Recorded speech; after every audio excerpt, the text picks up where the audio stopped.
So hey everyone, how are you all? I hope you all are good and preparing for your upcoming exam. तो ये कुछ books हैं जो मैंने receive की हैं ऑलिव बोर्ड से। आइए देखते हैं इनमें क्या है और इसका जो कंटेंट है वो कैसा है और किस तरह से ये हमें हेल्प कर सकता है हमारी प्रिपरेशन में।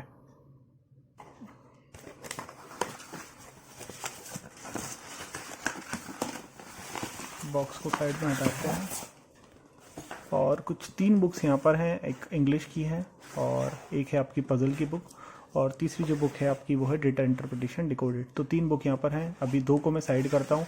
सिर्फ इंग्लिश के बारे में मैं आपको बताता हूँ कि इसका क्या कंटेंट है और किस तरह से ये हमें हेल्प कर सकती है। क्या क्या इस बुक में है अपन देखेंगे। 4 सेक्शन में इन्होंने यहाँ पे इंग्लिश ग्रामर को डिवाइड किया है।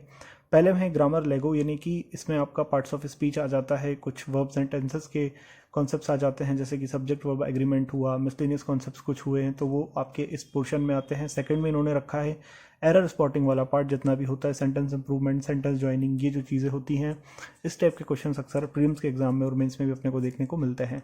और सेक्शन 3 में इन्होंने रखा है पूरा रीडिंग वाला पार्ट, यानी कि रीडिंग कॉम्प्रेशन जिसे आरसी कहते हैं, पैरा जंबल्स और cloze test, fillers, similar meaning sentences, ये 3rd पार्ट में है। और 4th सेक्शन जो इस बुक का है वो ये है कि वोकैब से इसमें रिलेटेड पूरी चीज़ें इसमें बताई गई हैं, जैसे कि व्हाट्सएप हुआ, वर्ड्स इडियम्स हुए एंड फ्रेजल वर्ब्स हुए, तो ये सारी चीज़ें इसमें बताई हुई है। तो अब किस तरह से आप इस बुक का बेस्ट यूटिलाइज कर सकते हो। यदि मैं कोई एरर का मैंने क्वेश्चन करना है, कोई टॉपिक मैंने कवर किया है, फॉर एग्जांपल एडजेक्टिव मैंने कवर किया है और उसे अब मुझे प्रैक्टिस करना है और एक बार रिवीजन करना है पूरे नोट्स का, तो सही फॉर्मेट में एक ऑर्गेनाइज्ड वे में मुझे कहीं से नोट्स मिल जाएंगे प्रॉपर, तो मेरे लिए रिवाइज करने में आसानी होगी, रिवीजन करने में। जैसे कि देखते हैं यहाँ पे अपन ओपन करके, तो ये है आपका एडजेक्टिव।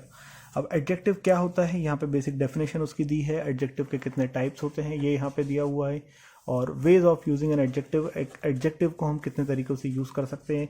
तो हर पॉसिबल और इम्पॉर्टेंट चीज़ जो अपने एग्जाम पॉइंट ऑफ व्यू से हो सकती है वो इसमें इंक्लूडेड है। तो यहाँ से आप अपना एक प्रॉपर रिवीजन कर सकते हो। प्रैक्टिस की बात पर आते हैं कि प्रैक्टिस कैसे हम क्वेश्चंस की इससे कर सकते हैं।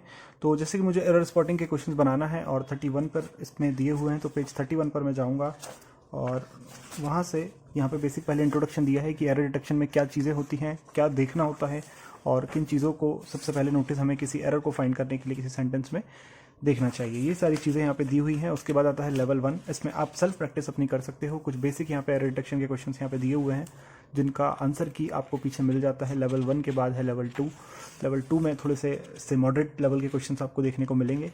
वो सब देखने के बाद आप, ये है लेवल 2, ये सब बनाने के बाद प्रैक्टिस करने के बाद यहाँ पे आपको आंसर की मिल जाएगी, इससे आप अपने आंसर्स मैच कर सकते हो। फिर इसमें आप अपना एक्सप्लेनेशन देख सकते हो, सॉल्यूशन देख सकते हो। डिटेल में इन्होंने दिया हुआ है कि किस सेंटेंस में क्या एरर है। वोकैबुलरी वाले पार्ट की मैं बात करूँ तो यहाँ पे इन्होंने दिए हुए हैं कुछ रूट वर्ड्स से आप अपने वोकैबुलरी को इंप्रूव कर सकते हो। प्रीफिक्सेस, सफिक्सेस, इनसे बनने वाले वर्ड, जैसे कि जिन वर्ड्स में लास्ट में एल आता है या किसी के वर्ड्स में शुरुआत में एम या एन आता है, तो उन वर्ड्स को हम कैसे यूज़ कर सकते हैं और कैसे हम अपना वोकैब इंप्रूव कर सकते हैं, ये डिटेल में यहाँ पे इन्होंने एक्सप्लेन किया हुआ है और काफ़ी सारे रूट वर्ड्स इन्होंने यहाँ पे दिए हुए हैं। ठीक है, और इसकी प्रैक्टिस आप करना चाहते हो तो प्रैक्टिस के लिए एक्सरसाइज उन्होंने पीछे दी हुई है, ये यहाँ पे एक्सरसाइज प्रैक्टिस के लिए दी हुई है। तो ये कुछ वर्ड्स हैं, उनके सिनोनिम एंटोनिम यहाँ पे दिए हुए हैं और इनके सॉल्यूशन भी पीछे गिवन है।